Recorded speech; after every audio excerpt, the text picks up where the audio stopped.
너는 새로 얻은 자취방은 괜찮니? 월세도 비쌀 텐데 뭐하러 방이 2개나 있는 곳을 얻었어? 지금 내 월급으로 이 정도는 감당할 수 있어. 나 서울 처음 올라왔을 때 고시원부터 시작해서 작년까지 정말 좁은 원룸에서 살았잖아.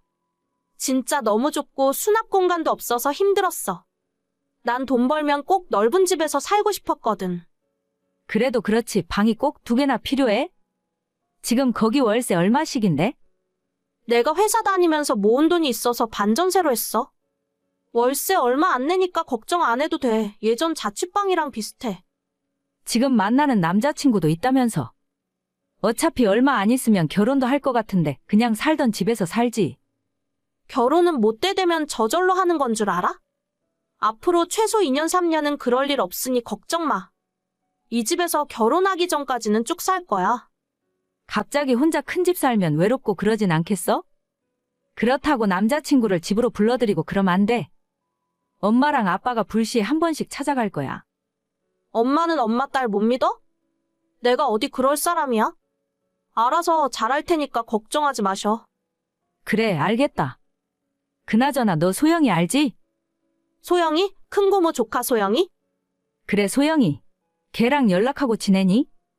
아니, 작년 명절에나 한 번 마주쳤지. 서로 연락하고 지낼 일이 뭐가 있어? 걔가 올해 대학 들어갔잖아. 서울에서 자취하고 있다던데.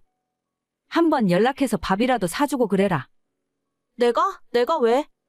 나 소영이랑 안 친해. 걔가 얼마나 싸가지가 없는데. 그리고 큰고모는 나한테 맨날 잔소리나 하지. 옛날부터 지금까지 용돈 한 번 준 적이나 있어? 별로 엮이고 싶지 않아. 그래도 아는 사람 하나 없는 서울에서 가족끼리 서로 의지하며 살아봐. 너희 아빠도 은근히 너가 소영이 좀 챙겨주길 바라더라. 소영이를 내가 왜 챙기냐고. 걔 진짜 싸가지 없는 거 엄마도 알잖아. 걔 옛날부터 나한테 언니라고 부르지도 않아. 나 대학 들어갔을 때도 고작 그것밖에 못 갔냐고 하더니 자기는 나보다 한참 못한 대학도 겨우 추가 합격해서 턱걸이로 들어갔잖아. 그래, 걔가 예전부터 말을 함부로 하는 편이긴 했지. 그래도 어릴 때 그런 거니까 지금은 커서 괜찮을 거야. 너가 먼저 연락해서 밥 한번 같이 먹자고 해. 언니가 되어서 힘들 때 먼저 도와주고 그러는 거야. 아, 싫다고. 나는 회사에서 김 부장 비위 맞추는 것만 해도 스트레스야. 괜히 그런 싸가지까지 챙기면서 살고 싶지 않아. 나한테 걔 챙기라는 소리 하지 말았으면 좋겠어. 그래도 가족인데. 엄마 아빠나 그렇게 생각하는 거야. 걔는 우리 식구 가족으로 생각도 안 해. 나 혼자 살기에도 힘든데 누굴 챙기라는 건지 모르겠네. 아, 됐어. 앞으로 이 이야기 안 했으면 좋겠어. 저는 올해로 28살이고 직장 다니며 혼자 자취하며 서울에서 살고 있어요. 고향은 지방인데 꽤 멀기 때문에 취업하고 난 뒤로는 명절에나 한 번씩 내려가서 부모님 얼굴을 뵙는 게 고작입니다. 처음 대학교 입학하고 서울에 올라왔을 때부터 제 힘으로 대부분의 것들을 해결해야 했기 때문에 솔직히 많이 힘들었어요. 대학 기숙사 배정에서 탈락 후 1년 동안 창문 없는 고시원에서 지내기도 했고, 우여곡절 끝에 대학 졸업하고 나서는 3평반짜리 원룸에서 4년 동안 살기도 했습니다. 직장 다니며 열심히 돈을 모아 방 2개짜리 빌라에 반전세로 들어갈 수 있게 되었는데, 이제야 서울에 제 보금자리가 생긴 것 같고 너무 행복하더라고요. 한쪽 방에는 옷장도 만들어두고 거실에는 작은 식탁을 놓았더니 이제야 사람 사는 집 같았습니다. 이전에는 친구들을 단 한 번도 집으로 초대해본 적 없었는데 이제는 집들이를 포함해서 몇 번이나 불러서 즐거운 시간을 보냈어요. 숨 막힐 정도로 좁은 단칸방에서 살다가 집이 넓어지니 마음도 풍요로워지는 것 같고 작은 소품들 사서 인테리어 하는 것이 삶의 낙이 되었습니다. 그런데 이 집에 이사 온 지 얼마나 됐다고 갑자기 청천벽력 같은 소리를 부모님으로부터 듣게 되었어요.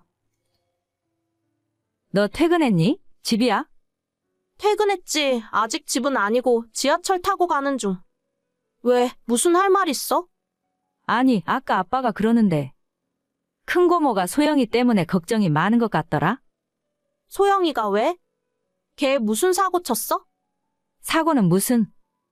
고모가 소영이 20살까지 품에 안고 키웠는데 갑자기 서울로 올려보내니까 많이 불안하고 힘든가 봐. 걔 기숙사 사는 거 아니야? 기숙사에 살면 별 걱정할 필요도 없을 텐데. 아니야, 걔가 기숙사에서 살기 싫다고 해서 학교 근처에 따로 자취방 얻어줬거든. 자기가 알아서 잘하겠지. 그리고 그게 걱정됐으면 왜 자취를 시켜? 무조건 기숙사에 집어넣던가 아니면 차라리 하숙집을 알아보라고 그래. 모르는 사람이랑 같이 사는 게 쉬운 일은 아니잖아. 그래서 하는 말인데 아빠가 소영이 너네 집에서 같이 지내면 안 되겠냐고 물어보더라. 우리 집에? 내가 왜 걔랑 같이 지내? 너네 집에 방 2개잖아. 그거 하나 소영이한테 내주면 안 돼? 그래도 너랑 같이 살면 고모도 안심할 수 있을 것 같다고 하더라. 이상한 소리 하지 마. 내가 왜 내 집에서 걔랑 같이 사는데? 절대 그럴 생각 없으니까 아빠한테도 그런 일은 생각도 하지 말라고 해. 나 절대 걔랑 같이 안 살아. 고모가 그러는데 너가 걔랑 같이 살면 매달 30만 원씩 월세도 낸다고 했어. 30만 원이면 돈이 적니? 아, 그 돈 필요 없다고. 내가 이 집을 구하느라 얼마나 고생했는데. 30만 원 그냥 안 받고 말아? 고모가 반찬도 만들어서 보내주겠대. 너도 혼자 사는 것보다 그래도 소영이랑 같이 살면 든든하잖아. 여자 혼자 살면 밤에 위험해. 여기 지하철역에서 가깝고 길도 넓어서 괜찮아. 걔랑 같이 사는 게 더 위험해. 맨날 싸울 게 뻔한데. 걔 청소랑 빨래는 할 줄 안대? 그런 거 안 해봤겠지. 집에 살 때는 고모가 다 해줬을 텐데. 그러니까 걔랑 살면 내가 걔 뒤치다꺼리까지 다 해줘야 한다고. 왜 내가 직장 다니면서 다 큰 애까지 하나 키우고 살아야 하는지 모르겠네. 그래도 가족이니까. 가족 같은 소리 좀 그만해. 걔는 내 가족 아니야.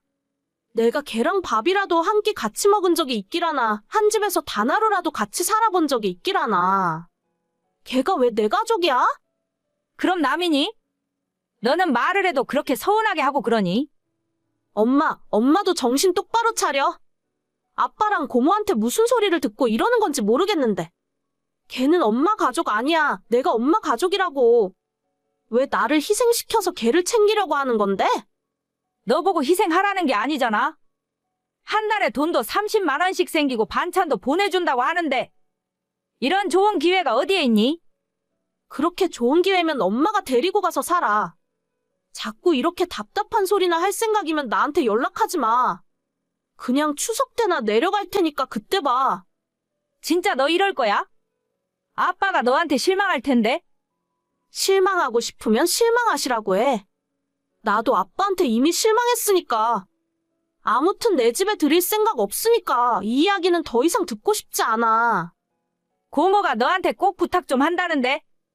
난 고모 안 좋아해. 한 번만 더 나한테 그 소리 하면 추석에도 안 갈 테니까 그렇게 하라. 저랑 전혀 친하지도 않고 오히려 사이가 안 좋은 쪽에 더 가까운 조카를 데리고 제 집에서 같이 살라 하더라고요. 솔직히 말해서 제가 집 구하는데 부모님이 돈 보태주신 것도 아닌데 왜 제가 사는데 간섭을 하시는지 모르겠습니다. 나중엔 아빠랑 고모까지 제게 전화를 걸어서 사촌동생을 데리고 살아달라 하길래 그냥 전화 끊어버렸고 이번 추석은 안 내려가려고요. 괜히 내려가봤자 잔소리만 실컷 들을 게 뻔해서 혼자 집에서 조용히 쉬면서 보내렵니다.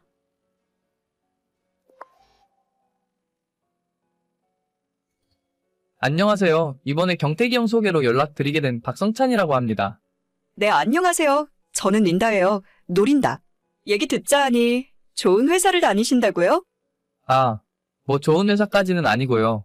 그냥 S전자 다니고 있습니다. 그 정도면 우리나라에서 제일 좋은 회사 아닌가요? 나는 능력 있는 남자가 좋더라. 아니요, 능력은 무슨. 그저 평범합니다. 그러면 공부도 엄청 잘하셨겠다. 대학은 어디 나오셨어요? 서울대? 아니면 연대, 고대? 대학은 미국에서 졸업했어요. 펜실베니아 주립대학을 나왔습니다. 주립대학이요? 나라에서 운영하는 학교 같은 건가? 아무튼 미국에서 대학 나오셨으면 공부도 잘하고 집안에서 엄청 밀어줬나 보네요. 다행히 그쪽에 친척분이 사셔서 도움을 많이 받았어요. 졸업할 때까지 먹여주고 재워주고 다 하셨죠. 그렇구나. 저도 미국에 뉴욕 여행 한번 갔다 왔어요. 가서 뮤지컬도 보고 쇼핑도 하고 미국이 저랑 잘 맞는 것 같더라고요. 나중에는 언젠가 뉴욕에서 살아보는 것이 꿈인데. 뉴요커 아시죠? 아, 네. 뉴요커 좋죠? 그럼 주말에 저희 어디에서 만날까요? 저는 집이 강남이라서. 저는 중랑구에 살고 있는데 제가 린다시 쪽으로 가겠습니다. 그럼 차로 데리러 오시나요? 주말인데 외곽으로 드라이브 나가도 좋을 것 같은데? 죄송한데 제가 아직 차가 없어서요. 차가 없어요. 나이가 30이신데 뭐 하느라 아직도 차가 없으세요? 서울에서 살고 직장 생활하니까 운전할 일도 없고 재테크하고 돈 모으느라 차는 아직 생각 안 하고 있어요. 그러면 여자 만나고 데이트할 때 버스 타고 지하철 타고 다녀요? 저는 지하철 좋아합니다. 제가 아직 차를 살 능력은 안 되는 것 같아서요. 서울에서는 필요 없기도 하고. 아니, 그렇게 좋은 회사 다니면서 왜 아직도 차가 없어요? 남자들 중에 성찬 씨는 엄청 알뜰한 편인가 봐요. 알뜰하기보다는 돈 모으려고 노력하는 중이에요. 아, 그러시구나. 그러면 강남으로 오실래요? 저희 집 근처에 있는 카페에서 보는 걸로 해요. 소개팅 주선해준 사람도 있으니 얼굴은 한번 봐요. 알겠습니다. 그럼 주말에 강남에서 뵐게요. 그렇게 그녀의 첫 인상은 굉장히 안 좋았고 사실 저랑은 잘 안 맞는 것 같아서 괜한 시간 낭비하기 싫었지만 제 입장에서도 주선자에게 눈치도 보이기 때문에 약속을 잡고 만났어요. 여자의 직업은 필라테스 강사라고 하는데 역시나 운동을 많이 해서 그런지 날씬하고 예쁘더라고요. 하지만 애티튜드라고 해야 하나? 전체적인 태도가 굉장히 무례했고 처음 만나는 자리에서 노골적으로 저희 집안 호구조사를 하기 시작했습니다. 부모님의 직업을 물어보더니 평범하신 분들인 것 같은데 무슨 돈으로 어떻게 미국 유학을 갔다 왔는지도 묻고 이게 지금 소개팅을 나온 건지 회사 면접을 보러 온 건지 구별이 가지 않을 정도였어요. 보통은 취미가 뭔지 좋아하는 영화나 음악에 대한 이야기를 하던가 가볍고 부드러운 대화를 이어나가야 할 텐데 제 연봉이나 가지고 있는 재산에 대해서 더 궁금한 게 많아 보였어요. 하지만 이런저런 질문에도 본인이 원하는 대답이 제 입에서 나오지 않자 뭔가 크게 실망한 것 같은 표정을 짓고는 소개팅 시작한 지 1시간도 안 지나 더 이상 시간 낭비할 필요 없다면서 우리는 안 어울리는 것 같다며 자기 먼저 일어나겠다고 하고는 가버리더라고요. 처음부터 저랑 잘 안 맞는 것 같다고 느꼈지만 이런 사람은 처음이라서 많이 당황했습니다. 소개팅 내내 온통 물어보는 질문이라고는 왜 아직 그 나이에 차가 없는지, 집은 중랑구에 무슨 아파트에서 살고 있는지 같은 물질적인 질문뿐이었죠. 모든 질문에 저는 한치의 거짓도 없이 사실대로 이야기했습니다. 부모님은 현재 은퇴하시고 지방에서 살고 계시며 저는 아파트가 아닌 방둥에 있는 빌라에서 살고 있다고요. 제 대답을 듣자마자 그녀의 표정이 일그러지는 것이 보였고 특히 아파트도 아니고 최소한 오피스텔은 살아야지 무슨 빌라에서 살고 있냐며 혀를 차는 겁니다. 그 뒤로 소개팅 분위기가 점점 더 나빠지더니 결국 얼마 지나지 않아 금방 끝이 나버리고 말았죠. 예상은 했지만 기분은 씁쓸했고 아직 제 나이가 30이라서 결혼하고 싶다기보다는 마음 맞는 좋은 사람을 만나보고 싶어서 소개팅을 나갔던 것이었어요. 요즘은 조건이 안 맞으면 연애조차도 쉽지 않구나 느낄 수 있었고 괜히 주말 하루를 날린 것 같아서 슬픈 마음으로 집으로 가는 지하철을 타고 가고 있었습니다. 그때 소개팅 주선자로부터 잘하고 있냐고 연락이 오더라고요. 야, 소개팅 잘하고 있어? 어때? 예쁘지? 내 여자친구가 예전에 필라테스 다닐 때 가르쳐주던 선생인데 성격도 좋고 얼마나 사람이 예쁘고 착한지 몰라. 딱 보는 순간 너한테 소개시켜주고 싶었다니까? 아, 경택이 형. 나 지금 집에 가는 중이에요. 뭐? 벌써? 너네 4시에 만나기로 한 거 아니었어? 아직 6시도 안 됐는데 벌써 끝난 거야? 그렇게 별로였나? 아무리 그래도 저녁은 같이 먹고 보내지 그랬어. 내가 먼저 일어난 게 아니고 상대방 분께서 저를 마음에 안 들어 하시는 것 같더라고요. 서로 시간 낭비하지 말자고 해서 그냥 카페에서 헤어지고 집에 가는 중이에요. 아, 그래? 아니 너가 뭐 어때서? 공부 잘하고 집안 좋은 사람 소개시켜 달라고 해서 기껏 해줬더니 제가 너무 가벼운 마음으로 나갔나 봐요. 그분이 생각하는 조건이랑 안 맞았을 수도 있죠. 아무튼 너무 죄송해요. 기껏 생각해서 해주셨는데 잘 안 돼서. 아니야, 너가 뭔 잘못이 있겠냐? 내가 너한테 이상한 사람을 소개시켜준 거지. 아무튼 알았어. 다음에 내가 미안하니까 술 한잔 살게. 네, 주말 잘 보내시고 들어가세요. 그렇게 주선자와 간단한 대화를 마치고 집에 도착했는데 얼마 지나지 않아 소개팅했던 여자로부터 다시 연락이 오는 겁니다. 처음엔 어차피 끝난 사이에다 저도 기분이 좋지 않아서 답장을 하지 않으려고 했는데 계속 말을 걸더라고요. 저기 성찬 씨, 집에 벌써 도착했어요? 성찬 씨, 내 말 듣고 있으면 답장 좀 해줘요. 이봐요, 성찬 씨? 네? 무슨 일이시죠? 아니, 집에 잘 들어가셨나 궁금해서요. 오늘 너무 짧게 만나서 아쉬웠죠? 다음엔 어디에서 또 만날까요? 저희가 또 만나나요? 아까 분명 저한테 시간 낭비하고 싶지 않다고 하셨던 것 같은데? 에이, 그건 그냥 잊어버리세요. 저는 당장 내일도 괜찮은데, 이번에는 못한 식사도 하고 술도 한 잔 같이 해요. 글쎄요. 저는 좀 당황스럽네요. 분명히 저를 마음에 안 들어 하시는 줄 알았는데. 그건 제가 성찬 씨에 대해서 잘 몰라서 그랬던 거죠. 지금 살고 있는 빌라 건물이 아버님 거라면서요? 아버지 건물은 아니고 정확하게는 어머니 건물이시죠. 그런데 그게 왜? 아버님이나 어머님이나 그게 그거죠. 그 빌라 말고도 다른 건물도 여러 채 있는 부동산 부자라고 하시던데, 아버님은 작년까지 대학교에서 교수로 일하시다가 전원주택 짓고 사신다면서요? 아, 전부 사실이긴 한데 경택이 형이 그런 말을 하던가요? 네, 제가 이런 이야기를 왜 주선자한테 들어야 하죠? 성찬 씨가 날 속이지만 않았어도 오늘 분위기 좋았을 거라고요. 속이려고 한 건 아니고 저희 부모님이랑 소개팅 하신 게 아니라 저랑 만난 거잖아요. 저에 대해서 궁금했던 건 아무것도 없나요? 그런 거는 앞으로 만나가면서 차차 알아보면 되는 거죠. 저는 차도 없고 부모님도 지방에 사신다고 하길래 완전 개털인 줄 알았지 뭐예요. 똥 밟았구나 생각하고 일찍 집에 들어온 건데 주선자 오빠 이야기 들으니까 성찬 씨 정도면 괜찮겠다 싶어서 다시 연락드린 거예요. 저는 린다 씨와 계속 연락할 마음이 없습니다. 오늘 만나서 즐거웠고 다른 사람 찾아보세요. 이봐요, 박성찬 씨. 아까 일은 제가 오해해서 그런 거라고 분명히 말씀드렸잖아요. 남자가 쪼잔하게 마음에 담아두지 말고 다 잊어버려요. 어차피 성찬 씨는 진짜 돈이 없는 것도 아니니까 기분 나쁠 일도 없잖아요. 아니에요. 저는 정말 돈이 없는 사람이 맞습니다. 저희 부모님이 가진 게 많을지는 몰라도 제 것이 아니에요. 저는 린다 씨가 원하는 그런 남자가 아니니까 조건 좋은 다른 남자 찾아보세요. 그럼 이만 연락 그만하겠습니다. 성찬 씨, 정말 속 좁게 이럴 거예요. 내가 미안하다고 했잖아요. 이봐요. 2년 만에 한 소개팅이었는데 결국 이렇게 좋지 않게 끝나버리고 말았습니다. 대충 하는 이야기를 들어보니 강남에서 살면서 오피스텔 월세 150만 원짜리에 산다고 자랑하던데 필라테스 강사를 하며 돈을 얼마나 버는지는 모르겠으나 제 평소 씀씀이로 감당될 뿐이 아닌 것 같더라고요. 저는 한 달 용돈 50만 원으로 살고 있고 나머지 돈은 여기저기에 다 저축하고 있습니다. 부모님 덕분에 월세는 나가지 않지만 그래도 벌써부터 차를 끌고 다니거나 비싼 데이트를 할 수준은 아니라고 생각해요. 소개팅에 입고 나온 옷이나 들고 다니는 가방도 전부 명품이던데 그런 분과 제가 감히 어울릴 거라 생각하지 않네요.